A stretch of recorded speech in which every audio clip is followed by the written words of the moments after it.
नहीं हो जाएंगे इंशाल्लाह। जी ओके गाइस। जी जी बिस्मिल्लाह।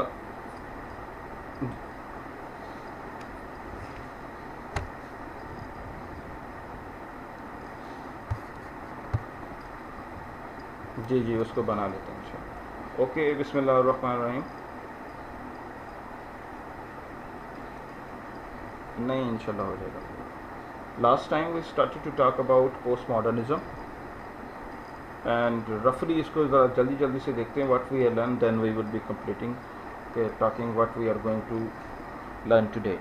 पोस्ट मॉडर्निज्म के अंदर we learn that there are 2-3 very important figures like Jacques Derrida है, पाल मिशेल फूको है एंड Lyotard है.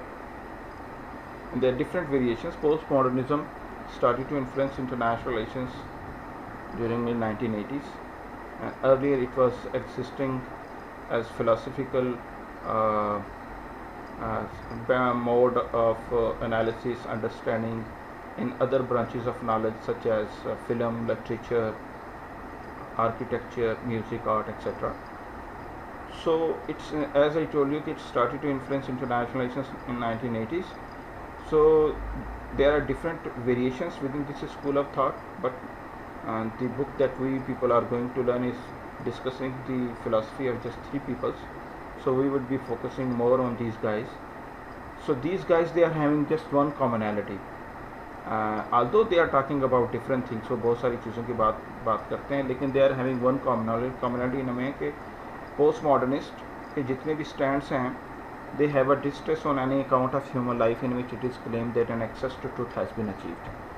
So basically ये जो statement है, it is referring to the other existing theories of international relations like liberalism, like realism, like structural Marxism, critical theory.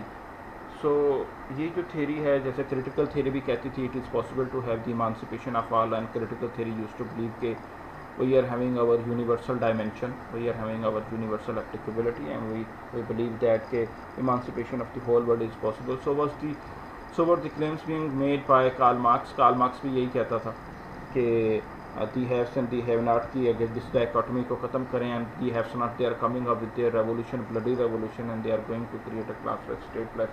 This is how we can create.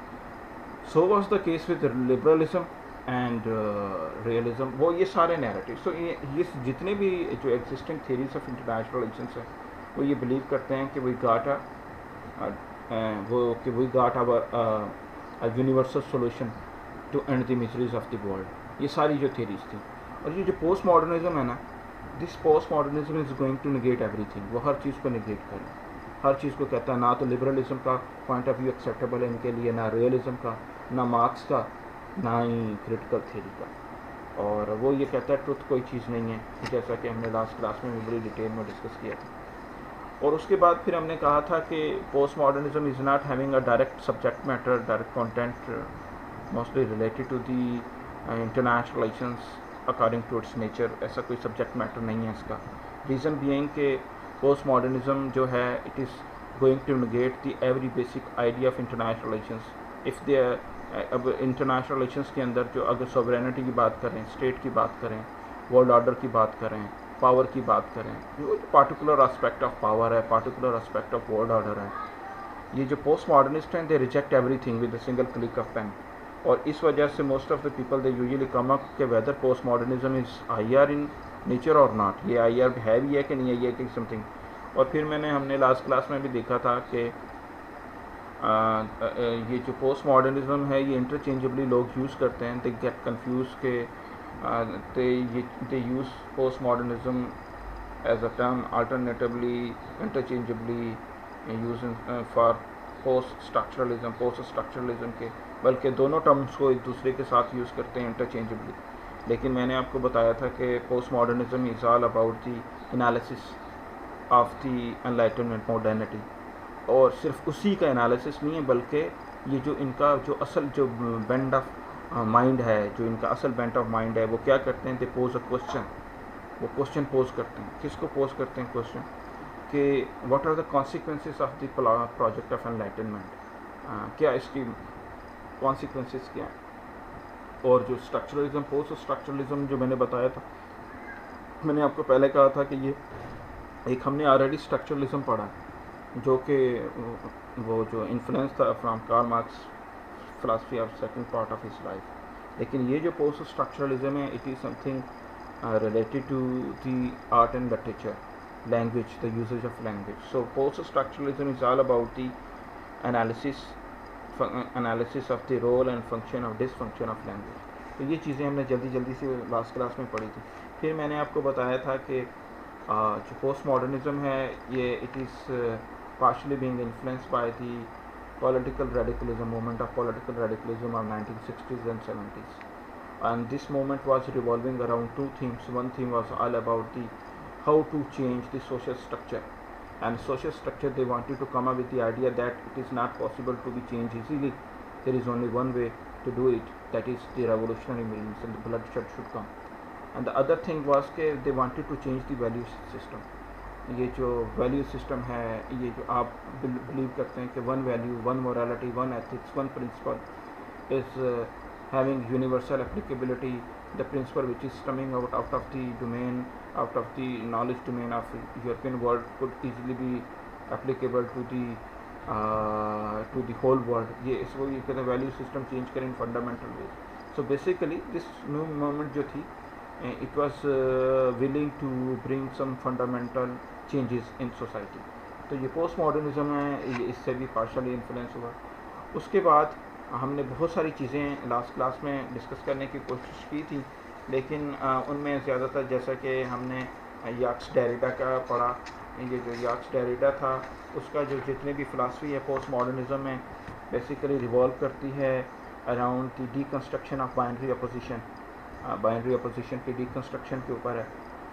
Then ये जो इसी के अंदर ये जो डेरिडा है वो is going to build a critique of philosophy. और फिर वो बताता है कि ये जो पावर नॉलेज रिलेशनशिप है वो किस तरीके से is going to construct other किस तरीके से कंस्ट्रक्ट करता है. और then we talk about the Foucault was revolve. Foucault's जो जितना भी थीम है उसने बहुत सारी बातों पे काम किया है, लेकिन जो मोस्ट इम्पॉर्टेंट था उसके अंदर है पावर नॉलेज रिलेशनशिप है, डिस्कोर्सेस है, द क्रिटिक ऑफ हिस्ट्री है और जीनियोलॉजी है. उसके बाद लियोटार्ड की हमने बात की थी. Lyotard was talking about the Meta narratives. तो ये जल्दी से हम देखें तो डेरिडा क्या कहता था कि ये जो द होल फिलासफी जो है it is based on metaphysics, and metaphysics is all about the fiction. And fiction is basically जो फिक्शन है, fiction is basically being explained, delivered to us through the careful usages of language. And that language जो है is based on binary opposition, and binary oppositions की जो first term है is the transcendental signifier, and this transcendental signifier is going to give meaning to all other, to the whole hierarchy of meaning. So Derrida was of the opinion that whatever the knowledge we are having in front of us जो rare है, it is biased, it is prejudiced, it is only going to give us the 50% picture. That's why we cannot claim that truth is available. Complete truth, absolute truth is available. It is going to reject the 50% rest of the part of knowledge that is related to the that is related to the marginalized section, the inferior term of binary opposition. So Derrida was of the opinion that if we want to have a better understanding of the language, what kind of meanings they are being portrayed to us through the careful usage of language, then we have to do what we have to basically deconstruct it. We have to deconstruct it. इसको deconstruct करना है. Deconstruction, I told you, is basically a critical method of reading a text to expose the hidden meaning. इसके hidden meaning को करना चाहिए. आपको ये भी बताया था कि ये जो binary opposition है was the idea, ये जो language के अंदर दिया गया था वो Ferdinand de Saussure ने कहा था. And Ferdinand de Saussure was of the opinion that human beings have the tendency to think first in opposite term. और वो कहते हैं कि ये जो binary opposition it is basically give meaning to the basic unit of language को, और ये कंट्राडिक्टरी नहीं है, they are complementary, structurally complementary. ये हमने बातें की थी. उसके बाद लियोटार्ड की हमने जो बात की थी, Lyotard was talking about the meta narratives. Grand narratives, master narratives, जिनको पोस्ट मॉडर्निज्म जो सारे के सारे हैं मेटा नैरेटिव्स को, ग्रैंड नैरेटिव्स को, they are going to declare it as the stories of international relations. तो मेटा नैरेटिव्स ये जो रियलिज्म है, ये मेटा नैरेटिव है being called by post modernist religion को भी, फिलासफी को, हर चीज़ को। So Lyotard was of the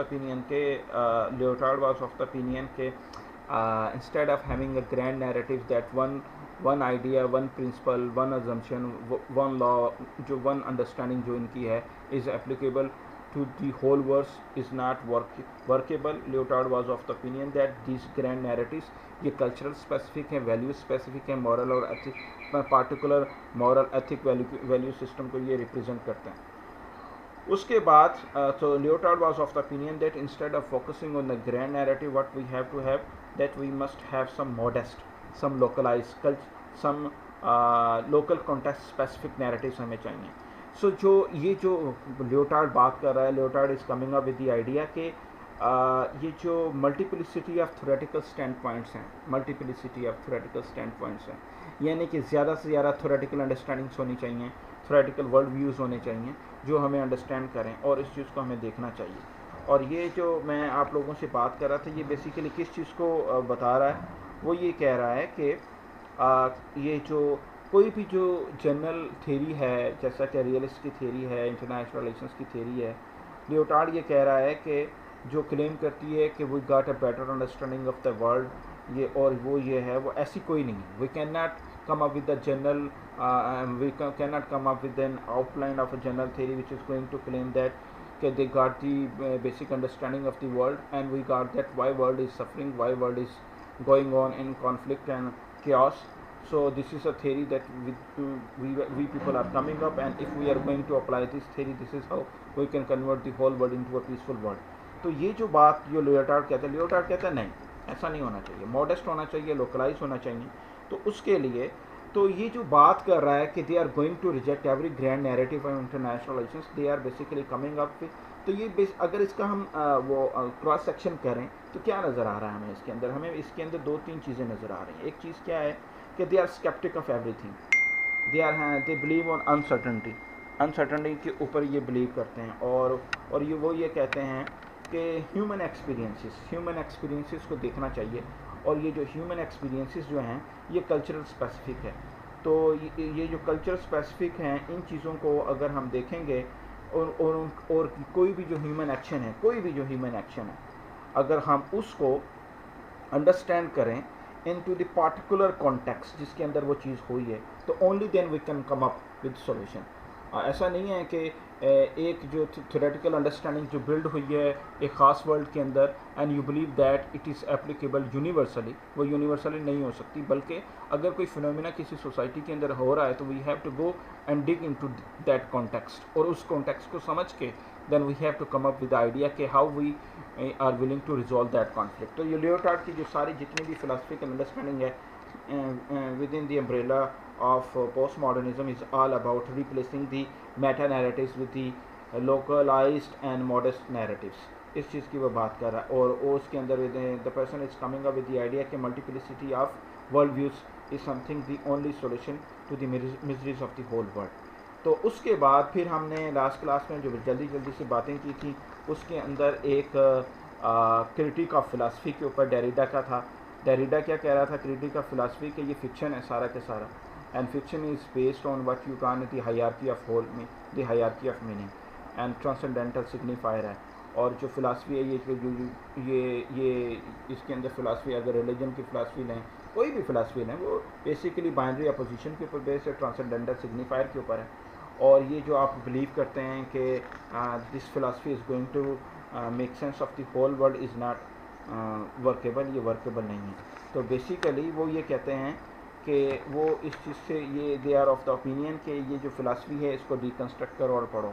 और फिर डेरिडा ने एक और बड़ी अहम बात की थी। Derrida was of the opinion के we have to have a better understanding how other is being constructed, तो अदर किस तरीके से कंस्ट्रक्ट किया जा रहा है। तो उसने भी ये बताया था कि there are basically two steps. पहला ये है कि we have to create a dichotomy. ये जो एग्जिस्टिंग नॉलेज है, जो पावरफुल एलीट हैं, जो पावरफुल लोग हैं, through the usage of knowledge and discourses they are going to create a dichotomy. वो डाइकॉटमी करते हैं बिटवीन सेल्फ एंड अदर, और ये जो डाइकॉटमी है then it is this dichotomy is converted into a hierarchy of किसका, domination and subordination के अंदर। और इसके अंदर जो डोमिनेट कर रहा है वो इस बाइनरी अपोजिशन की पहली टर्म है सेल्फ, और जो अदर है वो सबऑर्डिनेशन की प्लेस के ऊपर है। तो ये बेसिकली क्या है, ये जो डिस्कोर्स के नॉलेज ये जो यूज़ वगैरह किया जा रहा है नॉलेज के जरिए, जो पावरफुल एलीट है they are going to create first dichotomy, और dichotomy later on is be converted into the whole hierarchy, और हायरार्की के अंदर first time is having the privilege over the other. उसके बाद ये और फिर दूसरा स्टेप उसने कहा था कि ये जो सेल्फ है इट इज़ बेसिकली बीइंग यूनिवर्सलाइज्ड। ये जो सेल्फ है इसको यूनिवर्सलाइज किया गया, ये यानी जो सेल्फ की अंडरस्टैंडिंग ऑफ द वर्ल्ड है उसको यूनिवर्सलाइज कर दिया, जो सेल्फ की जो एट्रीब्यूट्स हैं वो यूनिवर्सलाइज कर दी गई हैं। तो ये पार्टिकुलर कॉन्टेक्स्ट के अंदर अगर हम बात करें तो जो यूरोप का नॉलेज है, जो वेस्ट का नॉलेज है वो सुपीरियर है, जो रेस्ट ऑफ द वर्ल्ड है, जो दूसरी वर्ल्ड है वो इन्फीरियर है। जो भी चीज़ जो that is related to the west है वो सुपीरियर है, वो एक्सेप्टेबल है और पावरफुल के लिए, और जो रेस्ट ऑफ द वर्ल्ड है उसका चाहे वो कोई नॉलेज सुपीरियर है, चाहे कोई अच्छी मोरालिटी एथिक्स वहाँ पे एग्जिस्ट कर रही है, दैट इज़ इन्फीरियर। तो ये उसके बाद फूको ने बड़ा ज़बरदस्त बात की थी। अच्छा याद रखिएगा डेरिडा और फूको और लियोटार्ड की जो ये फ़िलासफ़ी है उनको हमने एट द सेम टाइम सारी चीज़ों को जहन में रख कर हमने एक better understanding of post modernism build करनी है, उसके बगैर नहीं होना।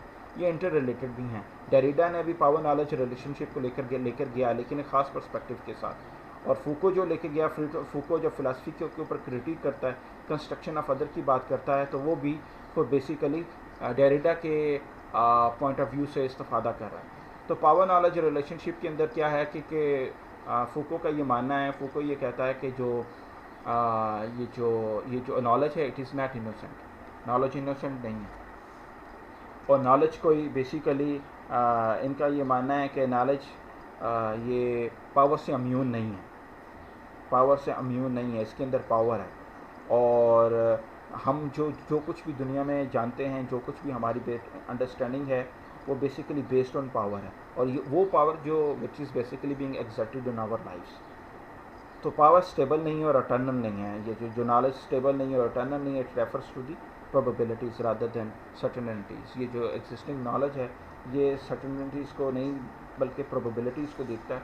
तो इसका बेसिकली क्रक्स क्या, एसेंस क्या है? एसेंस ये है कि जो पावरफुल है वो वही चीज़ हमें देता है पढ़ने के लिए, अंडरस्टैंड करने के लिए, इस दुनिया की सेंस मेक करने के लिए, जो पावरफुल का अपना वर्जन है, जो पावरफुल चाहता है कि this whole world should believe according to his wishes.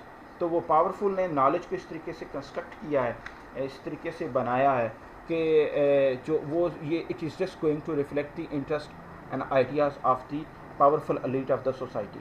और वो कहते हैं whatever we are going to make sense of the world we know because we are being taught, हमें पढ़ाया गया हमें, और इसी चीज़ को हम बिलीव करते हैं और इसी चीज़ को हम मानते हैं।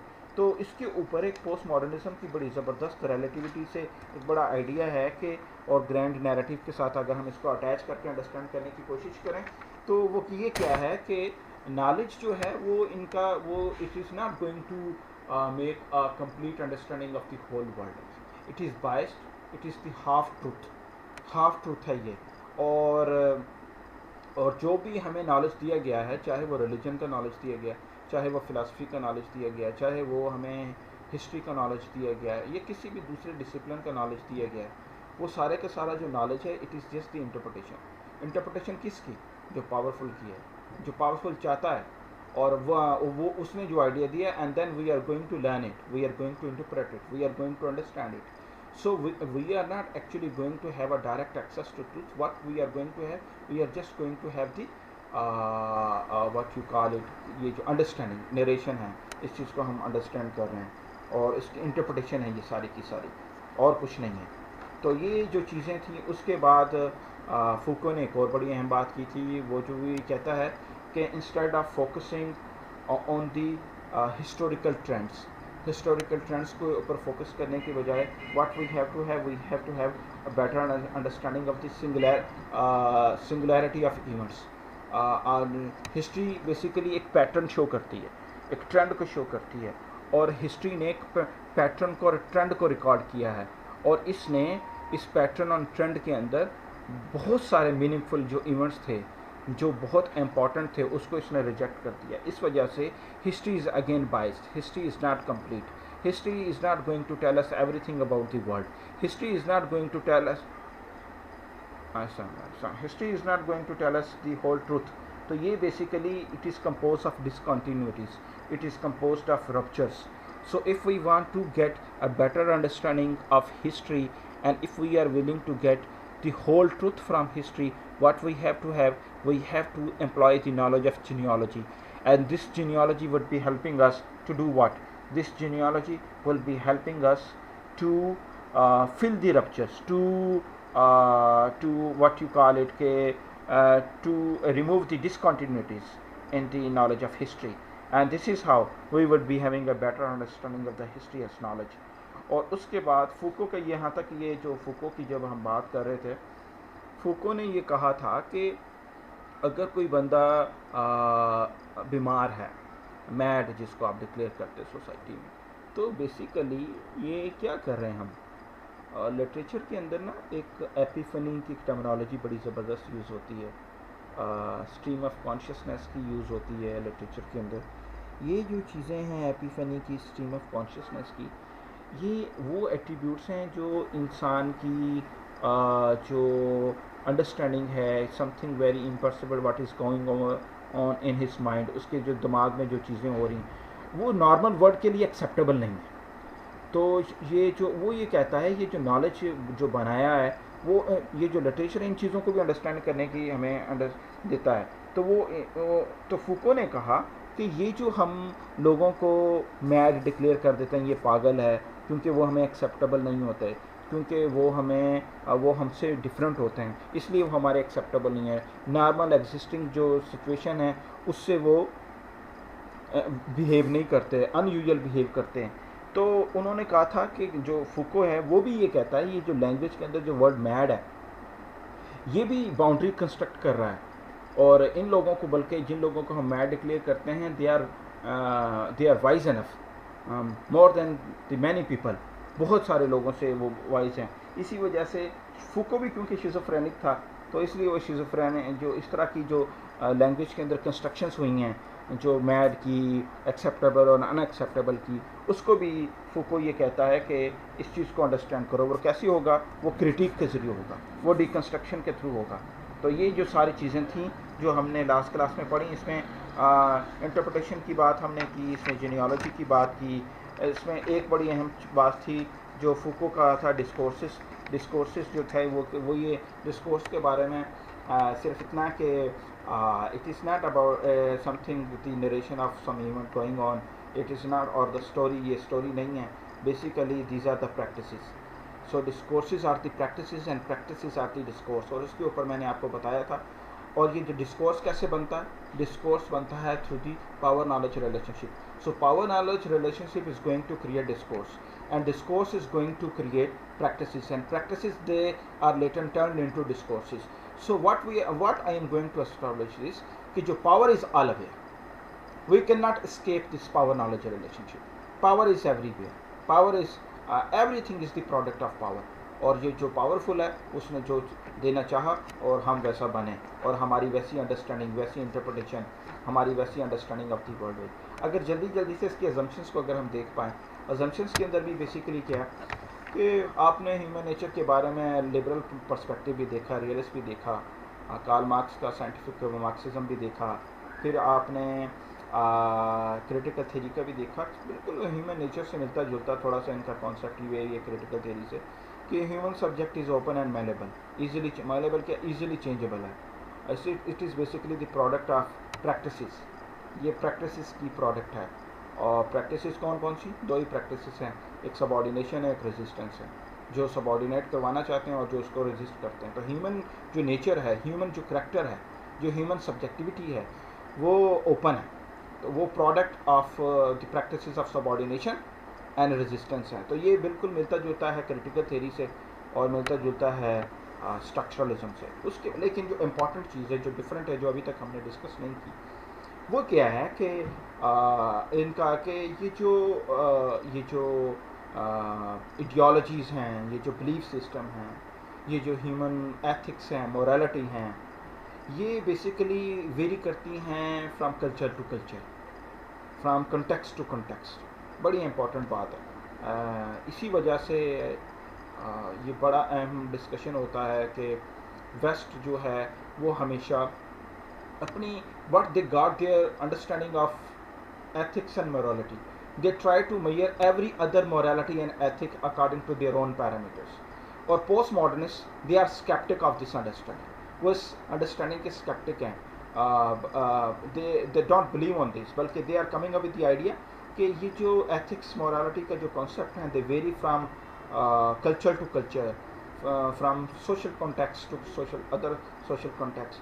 So we cannot claim that there is one morality having universal applicability, there is one ethics having universal applicability, there is one ideology having universal applicability.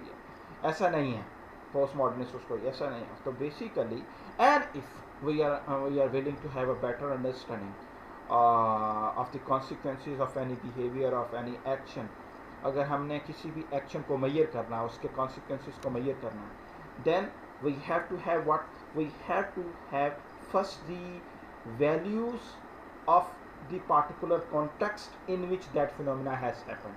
Only then we can come up a better understanding. उसी वजह से हम उसको understand कर सकते हैं। अगर एक ख़ास पार्टिकुलर डिस्कसिव एथिक्स मॉरल कॉन्टेक्स्ट के अंदर कोई चीज़ हुई है या किसी सोशल कॉन्टेक्स्ट में कोई चीज़ हुई है, we can not have the understanding of that thing with the European context, with the American societal context के साथ हम उसको अंडरस्टैंडिंग कर सकते हैं। तो अगर उसकी if we are willing to have some precautionary measures, तो अगर हम उस फिनोमिने को एक खास पार्टिकुलर कॉन्टेक्स्ट में दोबारा होने से रोकना चाहते हैं, then what we have to have, then we have to come up with solutions which are more acceptable to that particular social context. उस सोशल कॉन्टेक्स्ट में जो पार्टिकुलर जो एक्सेप्टेबल है उसके लिए। अब ये बेसिकली पोस्ट मॉडर्निज्म जो है they basically give a voice to the voiceless। तो इसका मतलब क्या है, जितने भी जो ग्रैंड नैरेटिव्स हैं they are going to represent the perspective of powerful means majority. तो सोसाइटी के अंदर जो मार्जिनलाइज सेक्शन हैं सोसाइटी के अंदर, उनकी वॉइस नहीं सुनी जाती। तो और उनकी और जो पावरफुल है वो अपने पर्सपेक्टिव से उनकी नीड्स को अंडरस्टैंड करने की कोशिश करता है, जो कि वर्केबल नहीं है। पोस्ट मॉडर्निस्ट का ये मानना है। And post modernist they further believe that कि हमें what they are willing to take, what they are going to put forward in terms of their demands. तो अगर उनकी अंडरस्टैंडिंग है, instead of looking towards them with the understanding of the powerful, with the concept of powerful, we have to understand the demands and the needs of the marginalized section while keeping themselves in the footing of marginalized people। हमें उनके foot में जाके देखना पड़ेगा, फिर ही हमें पता चलेगा कि ये क्या है, अदरवाइज नहीं। तो ये और उसलिए फिर दूसरा वो जो मैंने आपको बताया था कि the world is all about the interpretation and the interpretation, उसके में we can not come up with the general theory of international relations. हम एक general theory of international relations नहीं लेकर आ सकते जो क्लेम करे कि we have a better understanding of the world, और they are coming up with their solution which they claim that that is universally applicable।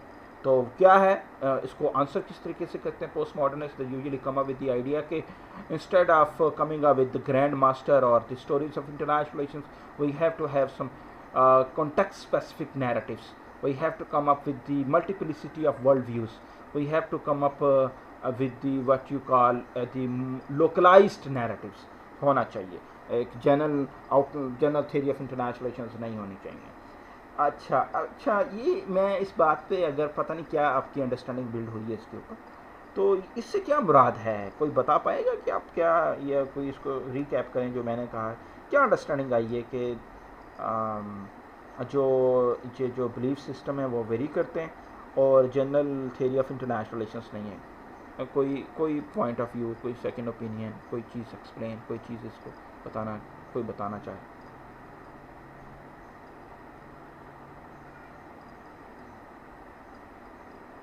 सारे सो गए, सारे सो गए। ओके जी।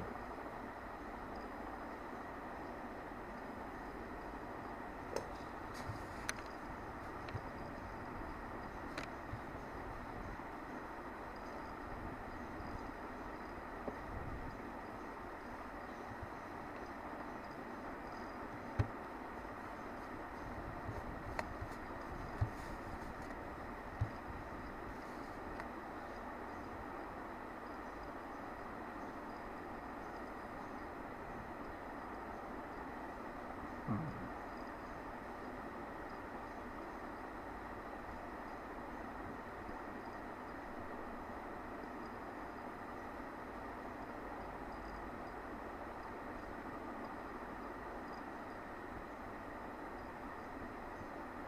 Hmm.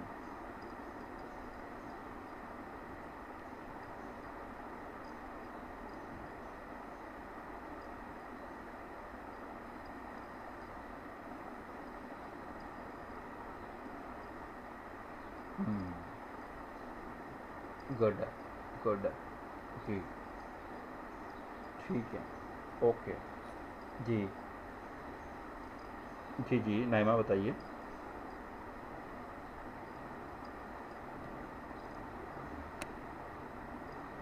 जी। हुँ, हुँ, हुँ, हुँ, हुँ,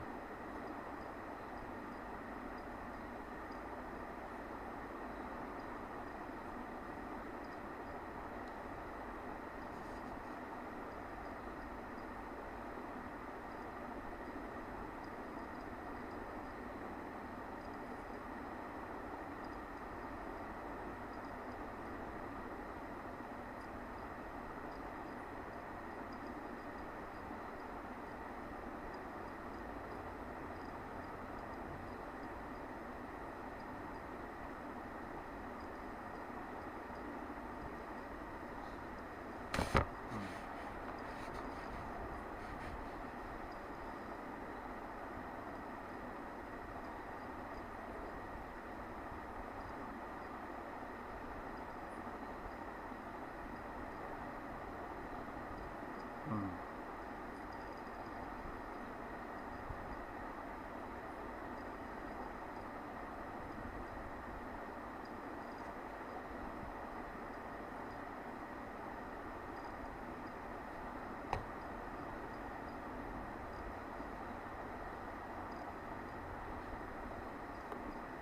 हुँ,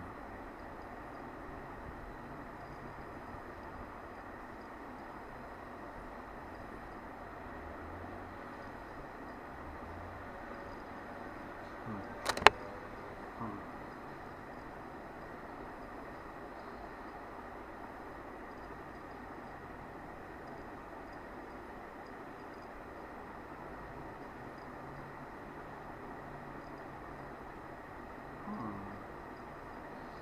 हुँ। ठीक, अच्छा है एक लिहाज से, लेकिन I still come up with the answer to those two questions. ठीक है, they got a different perspective of having some understanding of internationalization there, but I still believe that they again they are coming up with the answer to those two questions when they talk about the half truth not being told. Why just 50% of the reality is being told? Why not the complete reality? And if you are not going to talk about the complete reality, then how come you have a better understanding? It means that powerful, they are intentionally willing to put this world like this. वो उसको जानबूझ के बनाना चाहते हैं इस तरीके से, and their this tendency would ultimately coming up with more conflicts in this world. So if we are going to talk about the whole truth की अगर हम बात करते हैं, and the marginalized section, they are going to have voice, and their voice का मतलब क्या है? The recognition, respect, honor, and if their demands they are being fulfilled by honor, recognition, ultimately the world would be converted into a peaceful world. Don't you see कि yes of course कि ये जो language, it is all about the manifestation of the rights and the interest of the powerful. It's all about it. So again, half truth, biased, prejudiced. So if we are going to remove these discontinuities, these contradictions, only then we can have a better understanding. Still they come up. लेकिन उसके what ought to be done, ought to be done का क्या मतलब है? So this जो first time हमने last class जो last पिछली क्लास में हमने देखा था कि critical theory some how is becoming some ethical, some moral, लेकिन post modernism is all about morality and ethics, morality and ethics of the global politics. आपकी जो अपनी एथिक है, जो अपनी मॉरलिटी है, why you are going to impose on others? So ethical moral क्या बात है कि essence should be attach to the different as well. some moral value should be attached to the outsider as well. And when you are going to acknowledge this right, then ultimately the world will be converted. Despite the fact कि when they come up with their idea कि there should be the multiplicity of world views होने चाहिए, and they are going to create an endless एक knowledge create करेंगे, और we can come up with the idea कि कोई भी ऐसा दुनिया में नॉलेज नहीं है that can make a better understanding of the world, एक यूनिफॉर्म नहीं है. ऑफ कोर्स ये क्वेश्चन हो सकता है इसके ऊपर, लेकिन अगेन अभी तक की जो हमने देखा है, इट्स ऑल अबाउट कि जो भी पावरफुल है, ये जो पूरी की पूरी जो इंटरनेशनल पॉलिटिक्स है, it is all about the practice of turning the interest of powerful into realities. ये वही है और ये हो रहा है. और post modernist still come up with some room कि भाई इन चीज़ों को देखो what you are doing actually. अभी तक we have been unable to make sense of the world like this what we are suggesting. Foucault का आ गया, डेरिडा आ गया, मेटा नैरेटिव को करें. और अल्टीमेटली जब आपने रियलिज्म को क्रिटिसाइज़ किया, जब लिबरलिज्म को क्रिटिसाइज़ किया, और जब आपने क्रिटिकल थ्योरी और पोस्ट ये स्ट्रक्चरलिज्म को क्रिटिसाइज़ किया, तो we are still coming up with the idea कि there is some room available for improvement, और ये रूम अवेलेबल है इम्प्रूवमेंट के लिए, और इस चीज़ को हमें देखना पड़ेगा. और पोस्ट मॉडर्निस्ट ने ये आके with a single click of pen reject कर दिया सब कुछ. उन्होंने कहा कि why you are going to come up with the universal thing. दुनिया 7-7.5 करोड़ अरब की आबादी है, 254 कंट्रीज हैं दुनिया के अंदर. They got their own social cultural systems, they got their own understandings of different phenomena being faced by them. तो उन चीज़ों को देखो, कल्चरल स्पेसिफिक होकर देखो, लोकलाइज नैरेटिव लिख रहा हूँ, और यू कैन कन्वर्ट. आपका क्या ख्याल है, कश्मीर का इशू जो है वो कश्मीर का इशू कश्मीर की विशेष के साथ हल नहीं होना चाहिए? क्यों जो वेस्टर्न वर्ल्ड है they are not willing to see this conflict being resolve? क्योंकि powerful is not willing to see it. They are vested interest, they are directly attached. और many people they come up with the idea के it is the point which the United States of America is willing to use against China, Kashmir, और उसके ऊपर बहुत सारी conspiracy theories हैं, लेकिन और the powerful they are not willing. और अगर हम कश्मीर की अंडरस्टैंडिंग, कश्मीर के इश्यूज़ को हल करना चाहते हैं, देन वी हैव टू. और अल्टीमेटली क्या है अवेलेबल, अगर पावरफुल के इंटरेस्ट को छोड़ के देखें, people they are willing to go for the right of self determination, और अगर वो दे दें तो conflict to be resolved easily. और we are not going to marginalise section की तो वाइस देखें मेजोरिटी रूल डोमिनेट कर रहा है. तो still there is room to come up with the idea कि yes of course we can still convert the whole world into a peaceful world. तो लेकिन जो आपका पॉइंट ऑफ व्यू था वो भी एक अच्छा मोड है of analysis, different mode of analysis है to look towards the world with post modernist point of mind. लेकिन इसके अंदर एक मैं ये भी देखता हूँ कि ये भी हो सकता है इसके अंदर we can talk about it. तो उसके बाद और कोई बात कहना चाह रहे हैं, कोई बात करना चाह रहे हैं, आगे मूव करते हैं.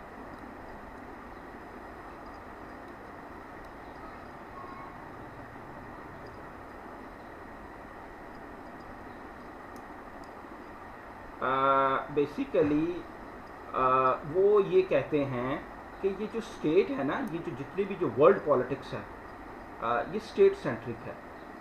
और स्टेट जो है it is basically going to represent the interest of the powerful.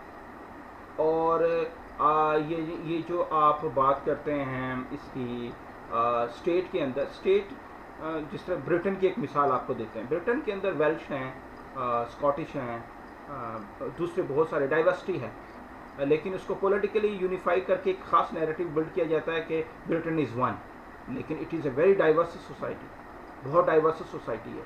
तो ये जो पॉलिटिकल यूनिफिकेशन के अंदर जो कॉन्सेप्ट ऑफ स्टेट है, it is going to do what basically, it is basically coming up with the idea कि जो powerful है वो अपना एक ख़ास पर्सपेक्टिव इम्पोज करता है और वो नैरेटिव देता है. और जो ब्रिटिश का डिस्पाइट द फैक्ट कि इट इज़ डाइवर्स है, वो ये बहुत हेट्रोजीनियस है सोसाइटी, लेकिन the one idea of Britishness is being played in international politics और नेशनल इंटरेस्ट के तौर पर उसको रिफ्लेक्ट किया जाता है. तो वो जो पोस्ट मॉडर्निस्ट हैं, बेसिकली पोस्ट मॉडर्निस्ट हैं, वो ये बात करते हैं कि वो क्रिटिक बिल्ड करते हैं कि instead of going for the political unification जिसके अंदर you are going to make everything like one, ऐसा नहीं है, ऐसा नहीं हो सकता. दे आर डिफरेंट, बहुत सारी डाइवर्सिटी है, हेट्रोजीनिटी है इस चीज़ के अंदर. और उसके आइडिया को देखा जाए तो मेरा ख्याल मैं कुछ बता पाया हूँ आपको ये सब, या कोई और काउंटर बात कर रहे हैं आप इसके ऊपर? अच्छा चलें फिर आगे चलते हैं। और कोई और बात करना चाह रहे हैं दोस्तों? अच्छा, तो बेसिकली एक वो जो अगला जो एक और भी असम्पशन थी that is related to the के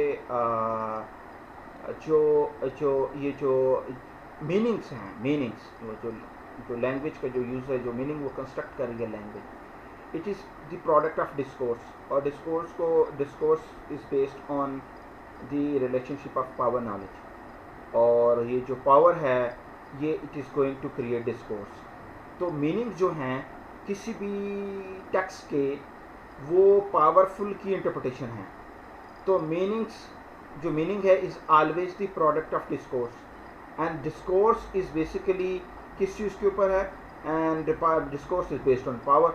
और ये जो इसका मतलब ये है कि हम इसी ये जो मीनिंग है वो एक पावरफुल के अंडरस्टैंडिंग से इंटरप्रेट करने की कोशिश करते हैं। तो अगर हम we want to have a better understanding of this of the meaning, then we have to have a critique over it. We have to deconstruct it. Only then we will be finding the hidden meaning. So जो meaning है, meaning of जो है it is basically the product of discourse, and discourse is the result of the power knowledge. और power knowledge के अंदर क्या है कि जो meaning वही हमें दिए गए जो powerful चाह रहा है, and we are going to interpret it, that's it. और उसके बाद वो कहता है कोई फैक्ट नहीं है, what we have just the interpretation and interpretation of the interpretation, that's it. कोई इसके ऊपर बात करना चाह रहे हैं या आगे चले हम? ये चीज़ें मेरा ख्याल हमने पहले डिस्कस कर ली हैं, इसलिए ज़्यादा डिटेल में जाने की ज़रूरत नहीं है इसके ऊपर। अगर कोई चीज़ पूछना चाह रहे हैं तो प्लीज़ लेट मी नो। अच्छा नहीं तो फिर आगे चलते हैं। अब ज़रा देखिए ज़रा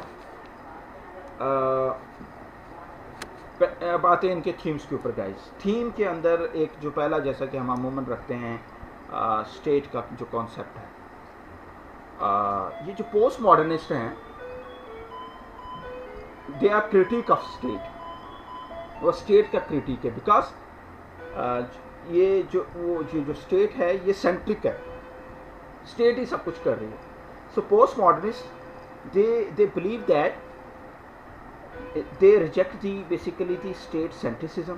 वो क्योंकि they believe के state is basically the product of some certain historical conditions।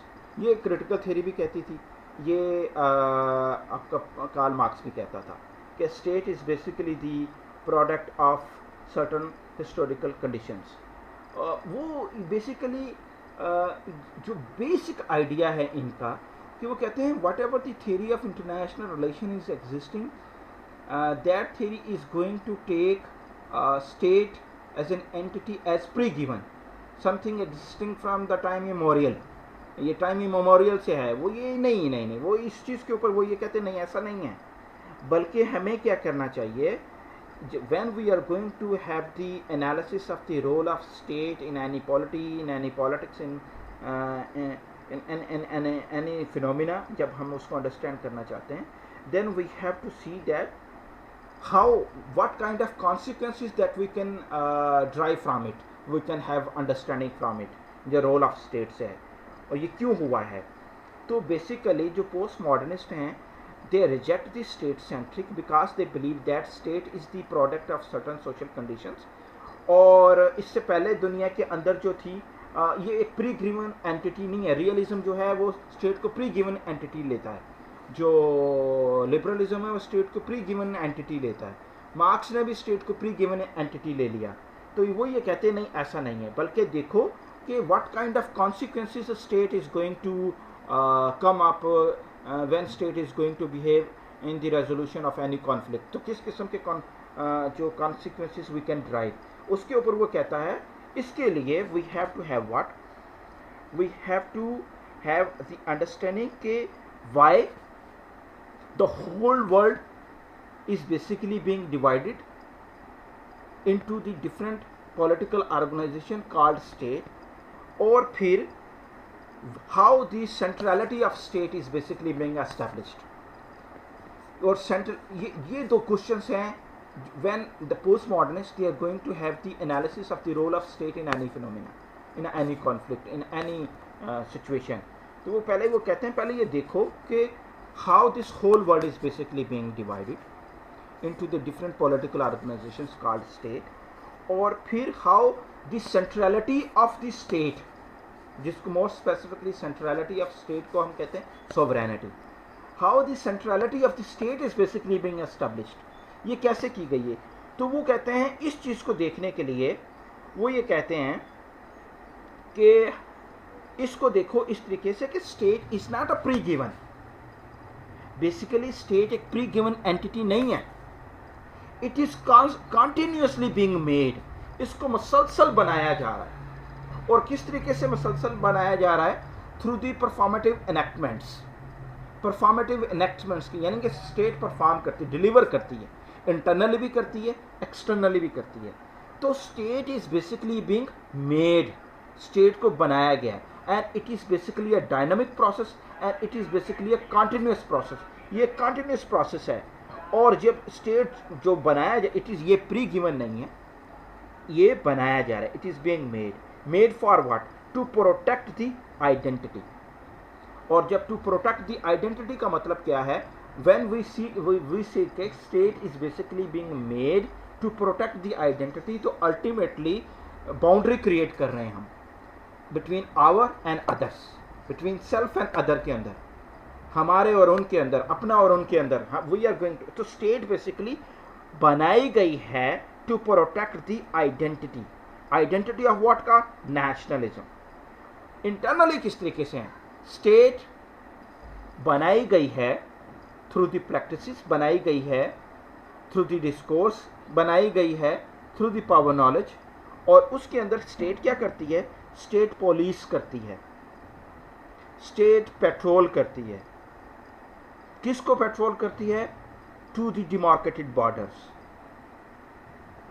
Police करती है टू प्रोटेक्ट द इंटरेस्ट। तो बेसिकली जो पावरफुल हैं और स्टेट अपनी प्रैक्टिस से डिलीवर करती है in order to get the legitimacy, means the allegiance of people।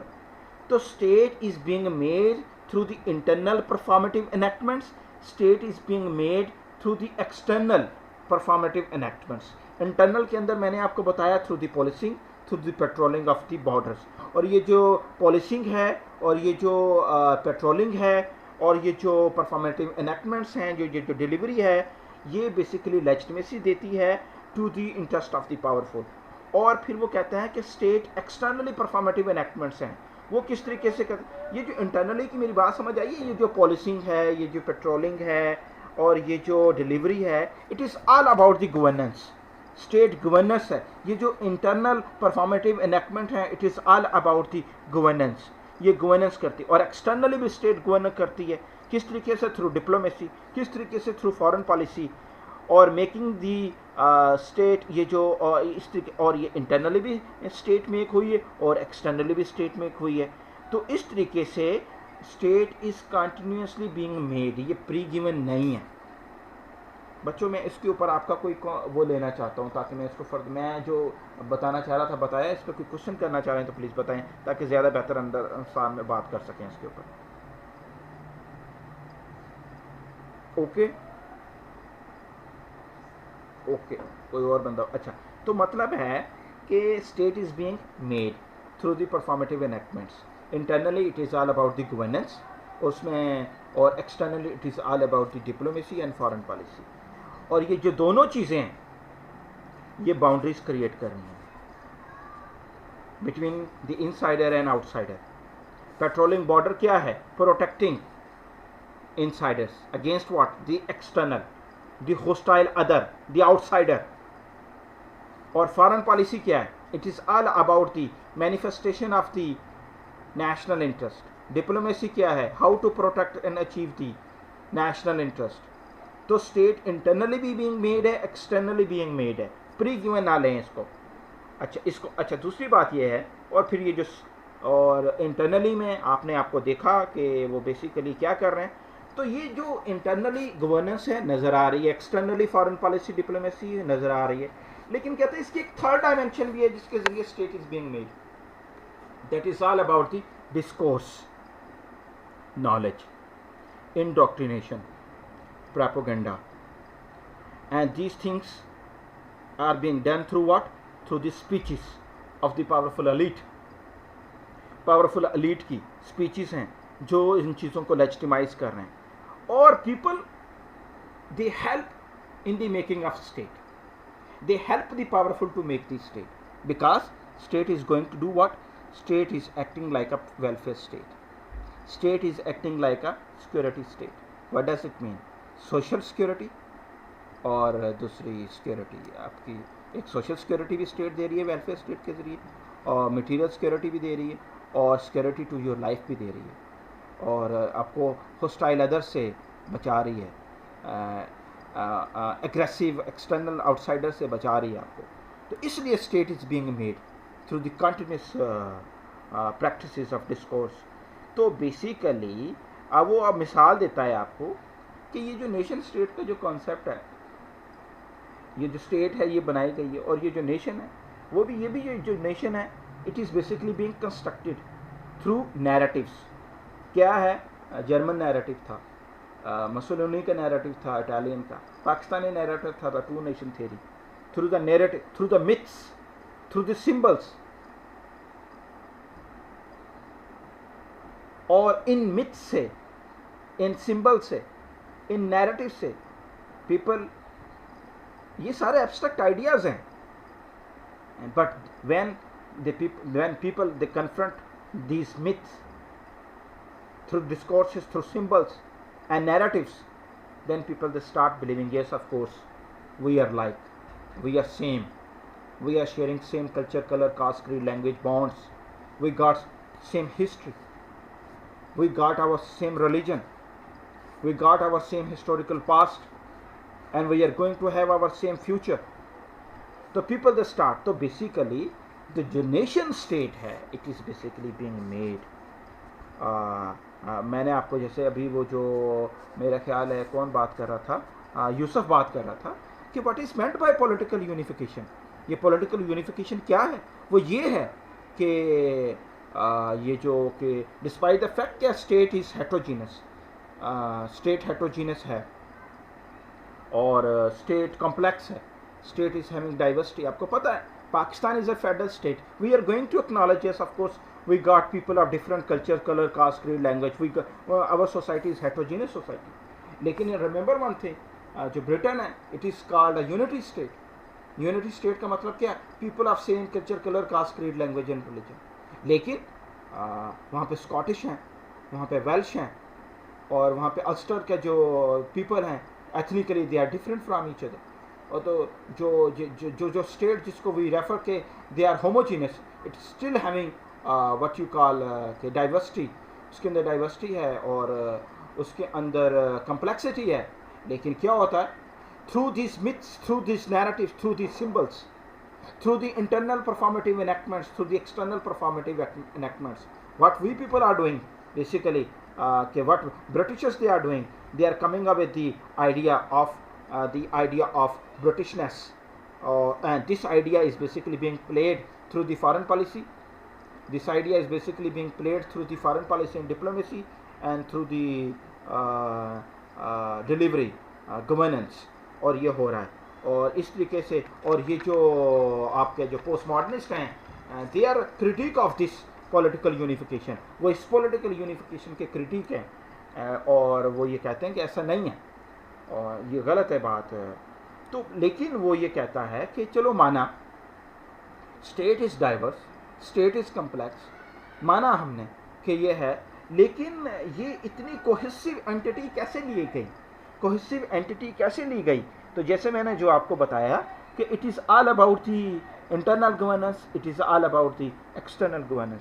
ये इंटरनल गवर्नेंस है और एक्सटर्नल गवर्नेंस है जो पीपल की एलिजियंस अटैच करती है विद द स्टेट, और जो स्टेट को लेजिटिमेसी देती है, जो स्टेट बाउंड्रीज को लेजिटिमेसी देती है, जो construction of dichotomy of hierarchy को ये लेजिटिमाइज कर रहा है प्रैक्टिसेस के ज़रिए.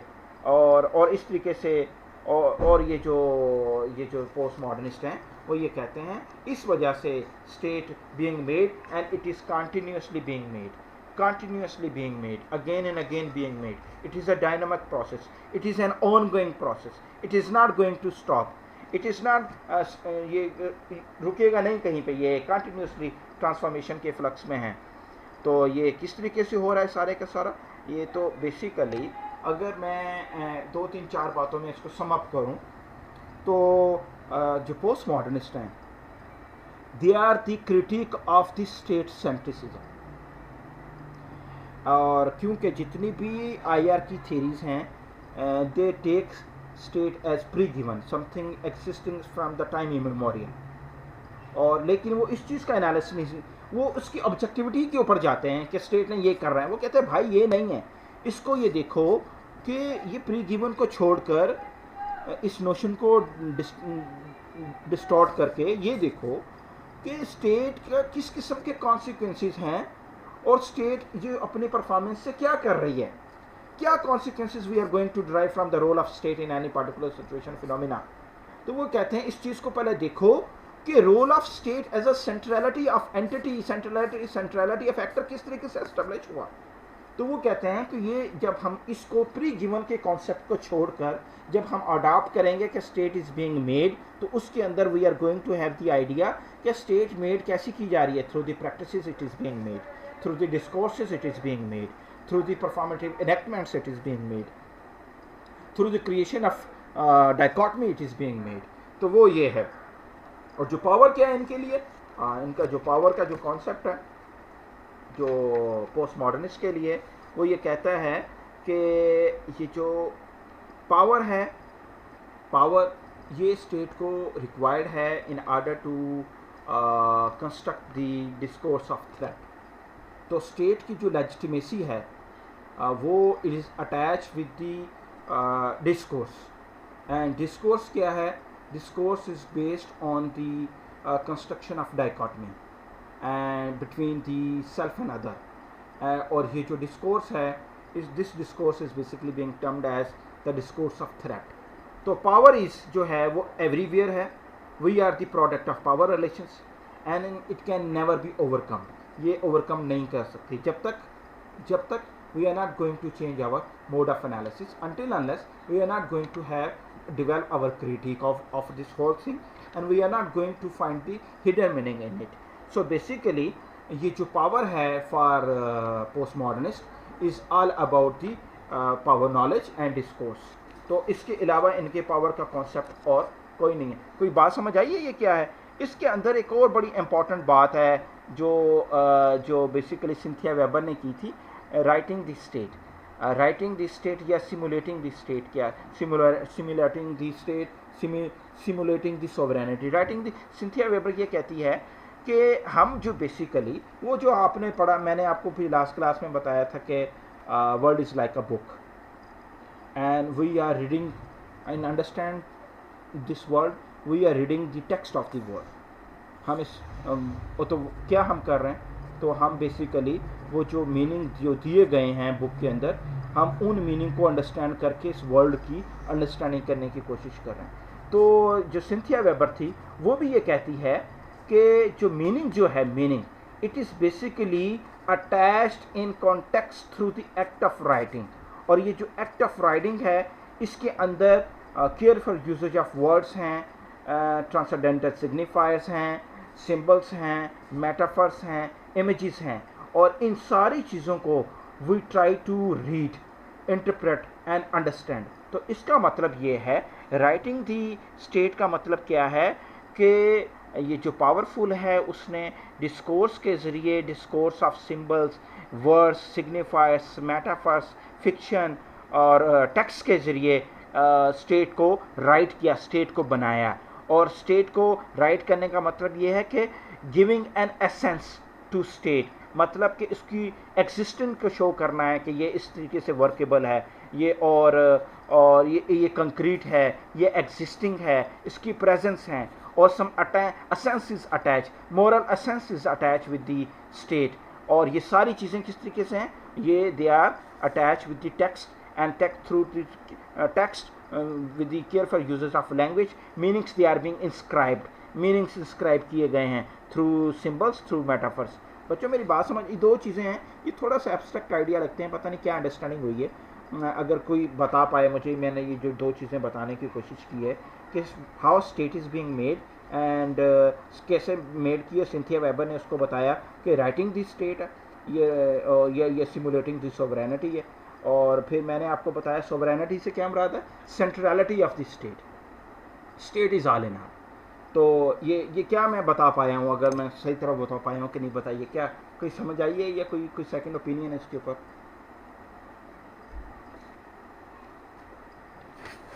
यूसुफ और बच्चे, नाइमा, सदाकत, वकार, कुछ कहना चाह रहे हैं, कुछ बता रहे हैं? तो अगर मैं आपसे पूछ पाऊँ, अगर नाइमा, कि how state is being made.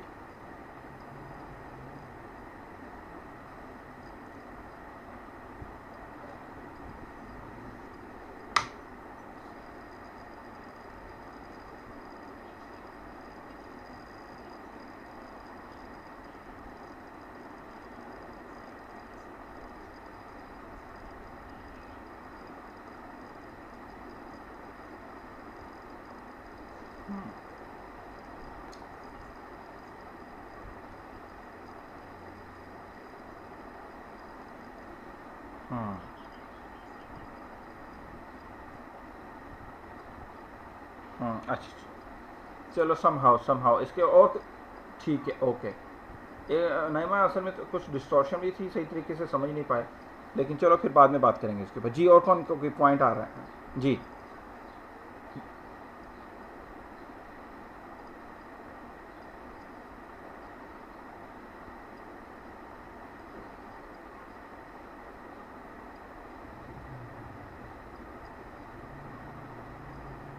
नहीं ऐसा कुछ नहीं मलाई है, लेकिन आप उन्हें कहें कि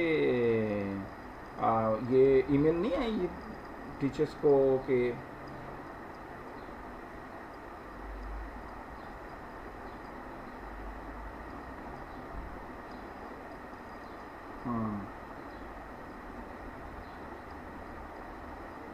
अच्छा चलें, 11:30 बजे अगर आप कह रहे हैं तो फिर उसको रैप करते हैं। लेकिन ये फिर कोई मेकअप,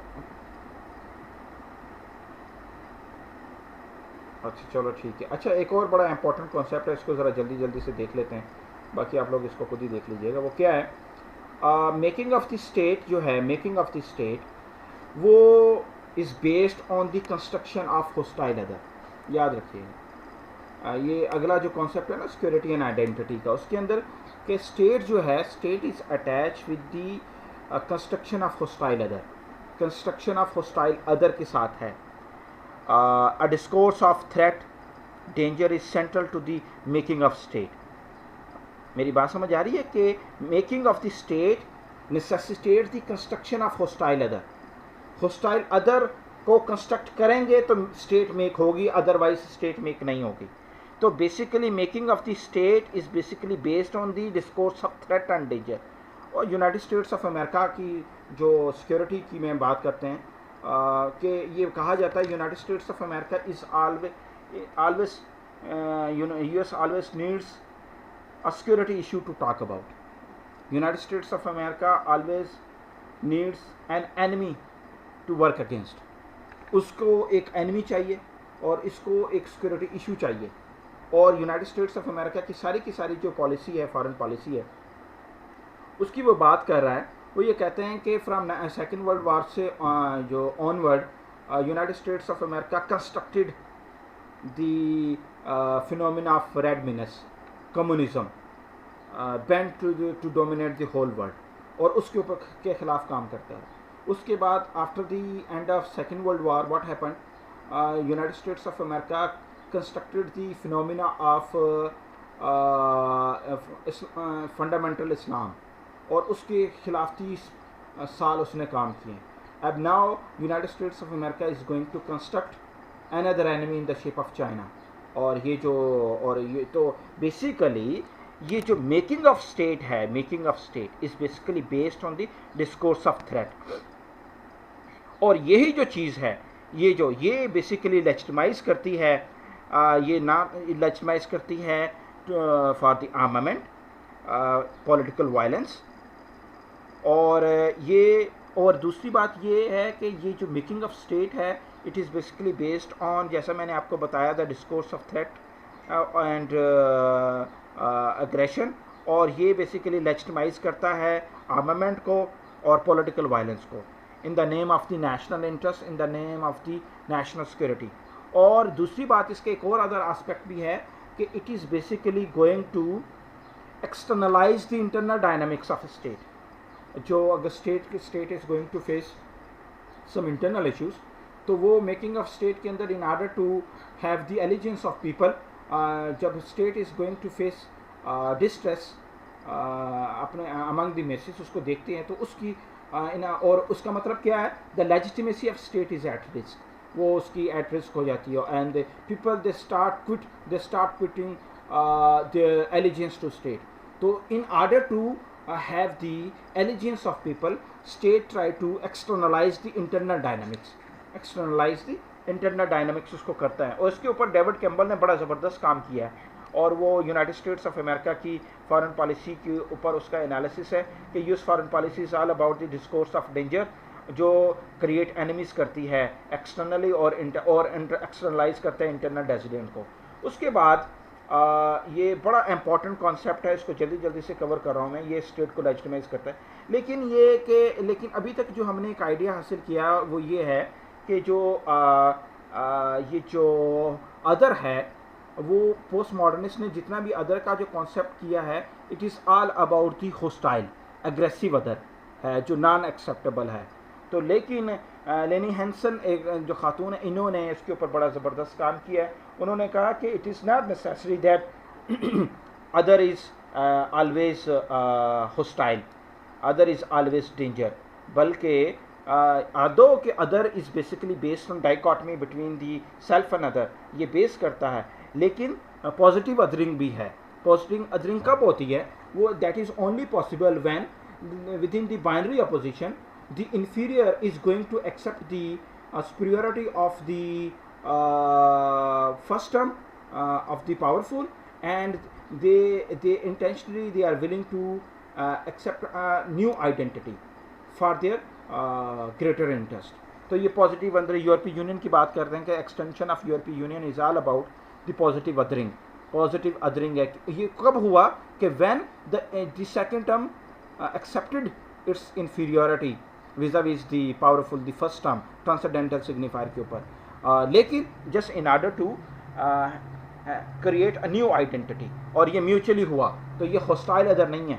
और पहले तो ये जो नादरन यूरोप जो था वो वही सारा कुछ आल इन आल था, वही कंस्ट्रक्ट कर रहा था, लेकिन एनलार्जमेंट ऑफ यूरोपीय union is all about the political adhering. फिर जियो पॉलिटिकल अदरिंग के ऊपर भी बात। अच्छा, एक और जो जल्दी जल्दी से बात करते हैं, तो आइडेंटिटी और कम्युनिटी जो है, आइडेंटिटी याद रखिएगा, पोस्ट मॉडर्निज्म की जितना भी फिलासफी है, it is all about the what you call security, identity and community. इनका they are not having their any concept of institutions, they are not having any concept of world order, कोई इनका ऐसा concept नहीं है। हाँ, अलबत्ता Richard ASHRAE ने while generating the definition of knowledge, उसने कहा था कि through knowledge the concept of governance and delivery is being made, and governance is again attached with the performative enactment that is going to protect the state boundaries। ये उसके ऊपर उसका काम है।